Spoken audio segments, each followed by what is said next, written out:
French Revolution Part 3, 1790 through the flight to Varennes. This is the period where the new government's trying to put everything together while battling between the different political factions. It's also the time period where the revolution is going to make its biggest mistake, which is the civil constitution of the clergy, and the king, Louis XVI, is going to make his biggest mistake by trying to escape out of France in the flight to Varennes. Welcome to History 134. Before we get into our next section, Part 3, the French Revolution, I wanted to show you, when I talked about freedom of press, what newspapers looked like from the period. This is the famous London Times. As you can see, it's very gigantic. You can also see in the upper red little spot here with the stamp on it. It's paid its taxes. Now, the London Times, the front page is all advertising.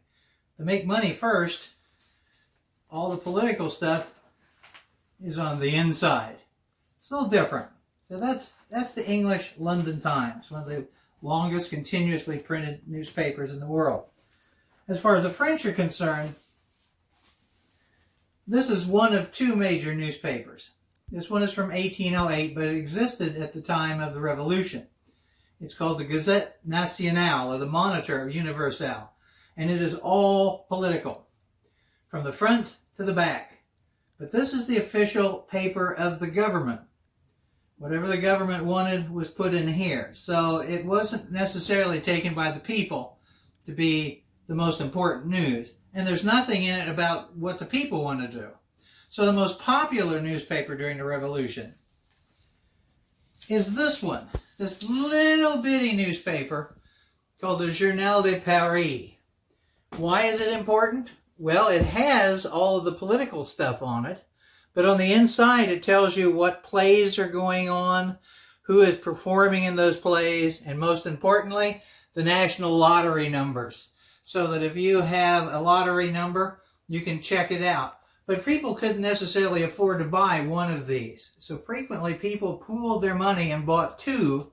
They would then cut them apart and put them on a wall so that people who couldn't afford one of these could still read the news that was going on. If you had a printing press during the French Revolution, you had power. Now, the next thing I'm going to do is I'm going to take you and we're going to look at some coins, but we're going to have to get close up for those.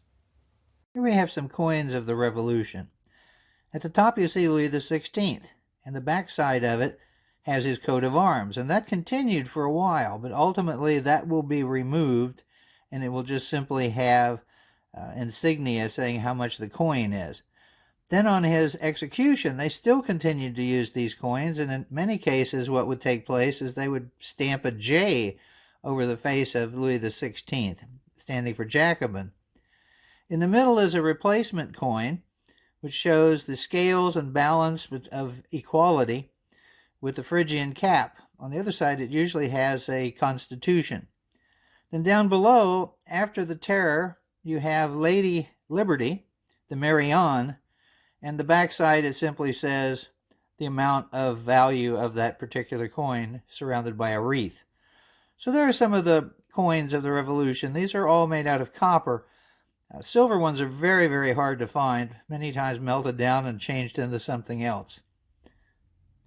For having just overthrown a government, 1790 looks pretty sparse. But there's some interesting things in here. January the 15th, you'll notice we have 83 departments. This is a reduction in the number of districts and departments in France, pretty significantly, from 130 down to 83. Then on February the 13th, religious orders, except those in teaching or charitable work, are suppressed. There is a significant anti-religious movement in the revolution, particularly in the Jacobin or ultra-radical style. Some of them are more deists, but there are a few atheists. Then on June the 19th, a good thing for the Third Estate, titles of hereditary nobility are abolished.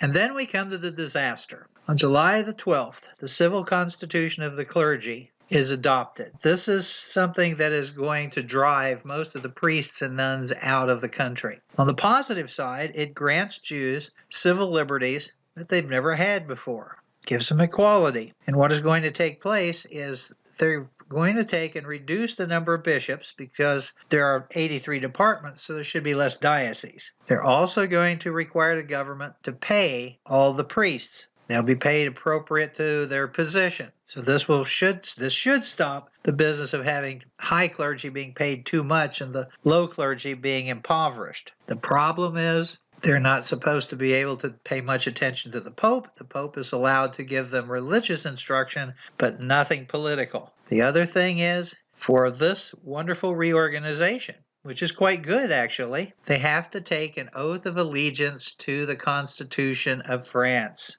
And many will not do that. And as a result, they cannot be clergy. They would be non-juring clergy, that they did not take the oath. So they would not be allowed to be a priest. They would not be allowed to give the sacraments out. And that's going to cause a lot of these people to leave the country, to flee. And that is going to make the revolution even more unpopular with the people in the rural areas. And of course, then they've also confiscated their land from last year. And there you see on December the 19th, they now begin issuing the assignats. The civil constitution of the clergy, as you can see, was a radical change in the Catholic Church organization and was one of the most divisive issues of the entire period. The clerical, and that means the priests' opposition to the new order took a counter-revolutionary dimension as large numbers of bishops and lower clergy refused to take the oath. Some will be executed during the Terror. When the Pope excommunicated all those priests who took the oath, that gave Louis XVI the opportunity to secretly use a non-juring priest. Here's some of the specifics of the civil constitution of the clergy. I've already talked about how the land was confiscated. It didn't confiscate the church building, but the extra land. The government assembly viewed the church as a form of public authority, which it was, and that it should be subordinate to a sovereign power. Third, the civil constitution clergy created a national church of France, although it was technically Catholic. Bishops and priests were elected by their parishioners. Dioceses reduced from 130 plus to 83. They were forbidden to acknowledge papal authority. Papal decrees could not be enforced without government approval. The clergy was paid by the state, and as I said before, it required a priest to swear an oath of loyalty. So you end up with two types of priests: a juring clergy who took the oath. Now, some parishioners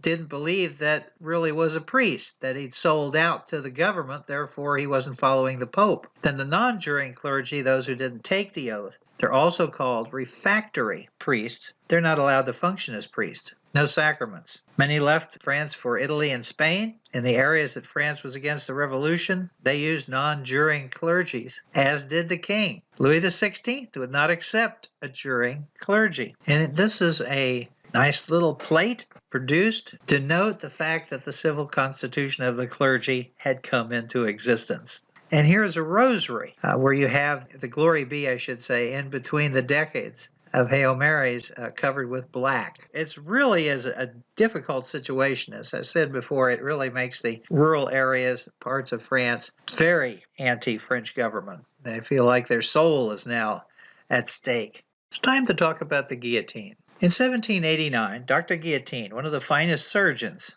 in France, was a member of the National Assembly. And when they were doing the Declaration of the Rights of Man, etc., and so on, he put forth an idea that they should come up with a more humane method of executing criminals. And of course, in a democracy, when you come forth with a good idea, frequently they put you on the committee. And so here we see the Guillotine Committee. I should say the Execution Committee. It's made up of Dr. Guillotine, Dr. Louis, who's also a surgeon. He's basically on the committee to make sure that not a lot of money is spent, and to keep an eye on Dr. Guillotine. Tobias Schmidt is actually the engineer who built the device. Charles Sanson is the chief executioner of France, and so he is the expert at dispatching people to the next world. And of course, Louis XVI, who is still the executive at this time, will have to sign off on everything. And there is some discussion that it was Louis XVI who came up with the blade type, that originally the blade was going to be scimitar-shaped, and he thought it should be at an angle with a serrated blade. But that's the committee. And they then went around investigating different types of equipment that had been used in various places, the Halifax gibbet and any number of other beheading devices. And so then they would get down to work. The book Legacy of Death is a biography of the entire Sanson family. 7 generations of executioners, one after the other. It tends to be once you become an executioner, your sons become executioners and your daughters marry into executioner families. As a matter of fact, the Sanson family started with Charles Sanson Longueville in the 1600s, who'd fallen in love with a girl who was the daughter of a chief executioner in the local area. They tried to discourage him. He would not be discouraged, and so he left the army and became an executioner. And it continued all the way into the 1800s. Here is a portrait of Dr. Guillotine with his device. There's some people who claim that Dr. Guillotine is a man who didn't want his name to be attached to it, but was stuck with it anyway. There's also a story that Dr. Guillotine may have come up with the idea after seeing a Punch and Judy show where the punch is executed by Judy with a guillotine. I thought that would be a good idea. Now here is the device. Now this one that you see is a little bit more sophisticated than the original. So it's a machine. You would normally have a basket, not a tin container at the bottom, but you'd have a basket there. You have a bascule. Now that comes up. So when you take the victim, you stand him up and then attach him to it, tie him to it, and then you can lower him down and lower him into the machine. They usually have your hair cut in the back so they make sure they get the placement right, because that thing can bounce if you're not careful. The other issue you have is when you chop the head off, you get this huge blood gush. It's very, very messy. Drove Sanson crazy because he's responsible for cleaning everything up. The head would then fall into the basket. The body is tied to the bascule so it doesn't flop around. You don't want to have 20,000 people in the area have the body jump into the crowd and have gigantic panic. Tone is basically the weight that helps propel the device down. It's at a 45-degree angle. Dr. Guillotine believed that all you would feel is a cool sensation on your neck as it went through. And you have the grooves, which in this case is metal, and originally would have been just wood. So that you have an issue. They kept this thing outside. And so you needed to test it, because if it had heat and cold expansion and contraction, it might slow the blade down and it wouldn't penetrate the first time. You'd have to crank it back up. Then the lunette is the device that sits over the head and holds it in place. And the shield is where an assistant would eventually come and hold the hair of the victim and then be able to make sure it came off. And the shield was to protect him from the blood flush. It's pretty brutal, but it's really fast. The problem that they had with it when they used it is the people used public execution as a form of entertainment. They had times where it would be held. People would come out. You would get good seats. You could sell views from windows in your home. And usually a hanging or something would take a while just to get some entertainment value. This was so quick. The first person that they executed, Jacques Peltier, when they put him up on the scaffold and put him into place, after he was executed, the crowd chanted, "We want our old hanging. We want our old gibbet." And one of the newspaper reporters there misinterpreted it to mean that the people thought it was so horrible that they wanted the old system back. What they were saying is, this was too fast. You didn't get any benefit. What was the fun of that? What was over? So during the Revolution, one of the things that usually happened is, to make it more dramatic, you had an opportunity to do two things. You could have last words that you could say to the crowd, or you could dance to the guillotine. That would get you some notoriety. Dr. Guillotine did suggest that you probably should take the head after it's removed and shake it, get the blood out of it, so that it wouldn't be possible for the person to hear and see what was going on. And the French Academy of Science did all sorts of experiments through the 1800s, such as interviewing the head in the basket, seeing if it responded. And they had several where if it fell neck down, the eyes would open on the mention of the name, and they would track you to one side and track you to the other. They estimated that you might be able to see or hear for 10 to 12 seconds, which is a little on the scary side. Now, there's several books on the history of the guillotine, and I highly recommend the Legacy and Lore Guillotine. The other one is fine too. Legacy and Lore one has photographs, black and white photographs, and some other stories in it, which are quite good, and traces it all the way up into modern times. When the guillotine was finally, of course, that's named after Dr. Guillotine. They were going to call it the Louison after Dr. Louis, but it wasn't catchy enough. So that's the way you end up with it. It became kind of a fad. To be executed was to receive the kiss of Madame Guillotine. So they sold souvenirs. Here's a pair of guillotine earrings. They had guillotine necklaces. You had sausage slicers that were guillotines. They sold dolls that came with little guillotines and their heads would detach. There's all sorts of macabre things associated with this. Today we still have jokes. Here's the modern joke of the French birth control device. For 30 years I taught in high school. I taught AP European History and Western Civ and a variety of other courses. And one of the things I came up with was a guillotine. It was basically so we could study the French Revolution. Everybody in class was given an individual during the Reign of Terror. Sometimes they survived and sometimes they didn't. Somebody was the king, somebody was Marie Antoinette. So as we went through the revolution, we would do the timing, and people would be responsible for when they were called up to be guillotined. They would talk about their past life, what happened, and if they had written a short last letter, then they would read that in class, and then we would execute them. And then we go through the whole thing like that. Some people were executed because they were just a friend of somebody was executed, and they'd have their last words. And it made it interesting. Now, how do I do that? Well, that was pretty simple. I had a student in shop who made a guillotine. I didn't ask for it. He made me one after doing stuff in class. And we used that. So each student in the class received a carrot. Their job was to decorate the carrot. And we would bring it up, and then they would be executed. And here is a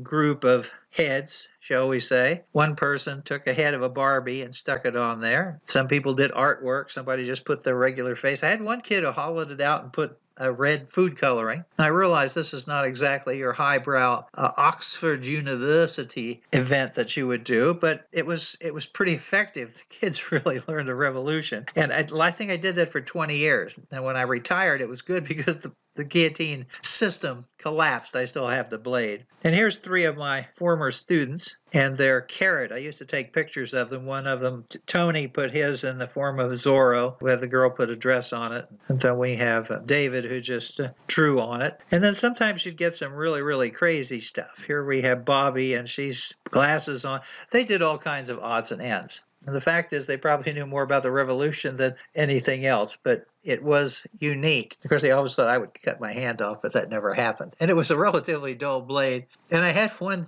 student, he came in and said, "Mr. Packett, I don't have my carrot." I said, "What's wrong? What do you mean?" He said, "My dad ate it in the middle of the night as a snack. So when somebody we just snap one of the other ones off." So it was an odd, but it did allow for a lot of discussion about the guillotine. And here we have 2 maps showing the change in organization brought about by the revolution. Here's the map of the provinces before 1789. And then here is the map showing the provinces after 1789. And then down in the lower section, when the wars start going on, there's the annexation of properties and the independent republics that were created. Of course, the independent republics are created by Napoleon. So much for the fun with the guillotine. Let's look at 1791. What is going on in the revolution? Well, there's what I talked about before. Inflation to the printing of assignats. Mirabeau is elected president of the French Assembly. Election of the first bishops to the Constitutional Church of France. Obviously, the Pope's not happy. And then, unfortunately, Mirabeau dies. Then we have the flight to Varennes. The flight to Varennes is